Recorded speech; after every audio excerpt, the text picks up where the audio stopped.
Good morning dear students, myself Rani, Department of History, Dr. SNS College of Education. Today we are going to see about language across the curriculum. Now language across the curriculum ஏற்கனவே பார்த்திருக்கோம்டா. அதுல unit 2 academic and social language. Academic and social language நம்ம என்னென்ன பார்க்க போறோம்? மெயினா languageனா என்ன? What is the meaning of language? இப்போ language அப்படின்னா ஒரு கம்யூனிகேஷன், ஒரு தகவல் தொடர்பு.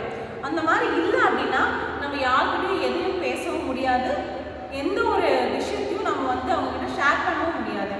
அப்போ லாங்குவேஜ் தான் வெரி வெரி இம்பார்ட்டன்ஸாக இருக்குது. இந்த லாங்குவேஜ் இல்லாமல் ஒரு மாணவன்கிட்ட நம்ம எப்படி பேச முடியாது. ஒரு ஆக்ஷன் மூலமாக பேசுவோம், அப்புறம் நம்ம ஒரு எக்ஸ்பிளனேஷனோட பேசுவோம், அப்புறம் உறவுகள் கிட்ட நம்ம ரிலேஷன் இருப்பாங்க, அவங்ககிட்டையும் நம்ம லாங்குவேஜில் நம்மளோட சொந்த தமிழில் நம்ம தாய்மொழியில் பேசுகிறது தான் நம்மளுடைய முக்கியமான விஷயமா இருக்கு.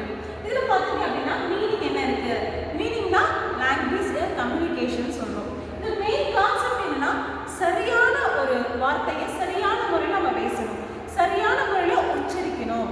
மாணவன் இதே தான் நீங்க ஸ்கூல்ல போய் ஒரு மாணவனுக்கு ஒரு ஆசிரியர் லாங்குவேஜ்னா என்ன, அப்போ நம்ம ஸ்கூலில் பார்த்துருக்கோம் இல்லையாடா. இப்போ ஹோம் லாங்குவேஜ் வேற, ஸ்கூல் லாங்குவேஜ் வேற. நம்ம வீட்டில் பேசுகிற லாங்குவேஜ் எப்படி இருக்கும்? ஒரு கிராமர் இருக்காது, அதில் ஒரு வேர்டு ஒரு லைன் ஃபார்முலேஷன் இருக்காது. நம்ம எதை வேணால் பேசுவோம், ஏன்னா வீட்டில் இருக்கிறதுனால ஒரு எந்த விதமான ஒரு ஒபீடியன்ட்டும் இல்லாமல் தான் பேசுவோம். இதே ஸ்கூல் லாங்குவேஜ் அப்படின் போது நம்ம என்ன பண்ணுவோம்? அதில் பர்ஃபெக்டாக இருக்கணும், கரெக்டாக டிசிப்ளின் இருக்கணும், ஒரு வேர்டில் கிராமர் இருக்கணும் இல்லையா.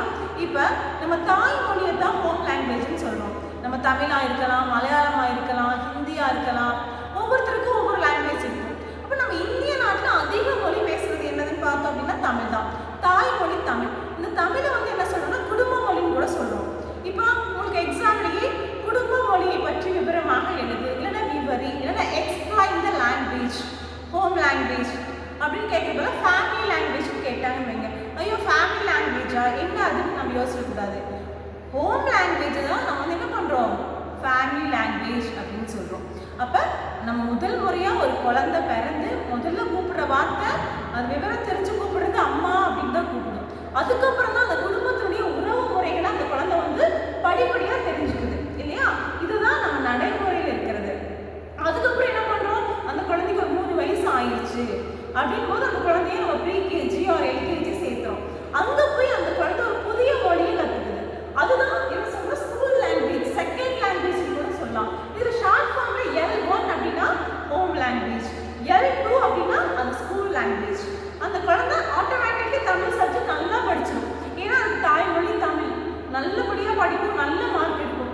இரண்டாவது மொழி அந்த குழந்தை ஸ்கூல் லாங்குவேஜ் இங்கிலீஷ் அப்படின்றத கற்றுக்குது. இதுதான் ஸ்கூல் லாங்குவேஜ்.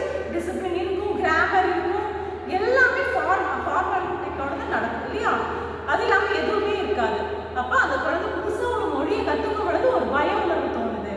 அப்போ அது என்ன பண்ணும்? கொஞ்சம் தவறி தான் அந்த குழந்தை நீந்தி அப்படி தான் கற்றுக்குது இல்லையா.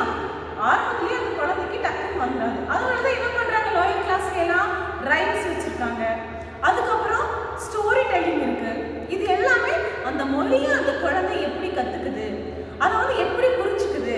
வீட்டில் எல்லாம் போய் பார்த்தீங்கன்னா இப்போ ரைம்ஸ் எல்லாம் பார்க்கும்போது அந்த குழந்தை என்ன பண்ணும்? உடனே ஓடி போய் வீட்லேயும் அந்த ரைம்ஸை பாடிட்டே இருக்கும். ஒரு ஸ்டோரி டெல்லிங், ஒரு கதை சொல்லி கொடுத்தா கூட வீட்டில் போய் அந்த குழந்தை செய்யும். ஏன் அப்படின்னா கண்டிப்பாக அது மைண்டில் நல்லா பதிஞ்சிருச்சு. எந்த லாங்குவேஜ்? School language. நம்ம ஸ்கூலில் சொல்லி கொடுக்குற அந்த செகண்ட் லாங்குவேஜ் அந்த குழந்தைக்கு ஆணைத்திறமாக பதிஞ்சிருச்சு. அதனால அந்த குழந்தை என்ன பண்ணும்? இன்னுமே நல்லா பேச ஆரம்பிக்கும், நல்ல மதிப்பெண்கள் பெற ஆரம்பிக்கும். இப்படிதான் லாங்குவேஜ் வந்துட்டு இருக்கு. இதுக்கப்புறம் இப்போ நம்ம தேர்ட் லாங்குவேஜ்னு ஒன்று இருக்கு. என்னன்னு சொல்லி பார்த்தோம்னா ஹிந்தி. இப்போ தமிழ் கற்றுக்குறாங்க, இங்கிலீஷ் கற்றுக்குறாங்க. சில பேரண்ட்ஸ் என்ன பண்ணுறாங்க, நான் படிக்காத மொழியை என் குழந்தை கற்றுக்கிட்டுருக்காங்க, ஒரு தேர்ட் லாங்குவேஜுக்கு போகிறாங்க. அப்போ ஹிந்தி கற்றுக்குறாங்க. இப்போ நம்ம ஒரு சொசைட்டி நம்ம பக்கத்து வீட்டில் இருக்குன்னு வச்சுக்கோங்களேன். இப்போ தமிழ் பேசுகிறவங்க இருக்காங்க, மலையாளம் பேசுகிறவங்க இருக்காங்க, ஹிந்தி பேசுகிறவங்க இருக்காங்கன்னு வச்சுக்கோங்க. இந்த மாதிரி இருக்கும் பொழுது ஒரு ஹிந்தின்ற வேர்டோ இல்லை அதை பற்றியான ஏதாவது விஷயங்கள் தெரிஞ்சால் மட்டும்தான் நம்ம புரிஞ்சுக்க முடியும், இல்லைன்னா சைகை தான் காமிப்போம். இப்போ எந்த ஒரு ஆர்டரையும் நம்ம செய்யறதுக்கு மொழி முக்கிய பங்கு வகிக்குது. மொழி இல்லாமல் எந்த ஒரு செயலையும் செய்ய முடியாது. அவங்க சொல்றது என்னன்னே தெரியாமல் போயிடும். சின்ன குழந்தைய ஈஸியாக அதை பிக்கப் பண்ணிப்பாங்க. அதனால தான் லோயர் கிளாஸ் வந்துட்டு இருக்கு. புரிஞ்சாடா? இப்போ லாங்குவேஜோட இம்பார்ட்டன்ஸ் என்னன்னு உங்களுக்கு புரிஞ்சா? Okay dear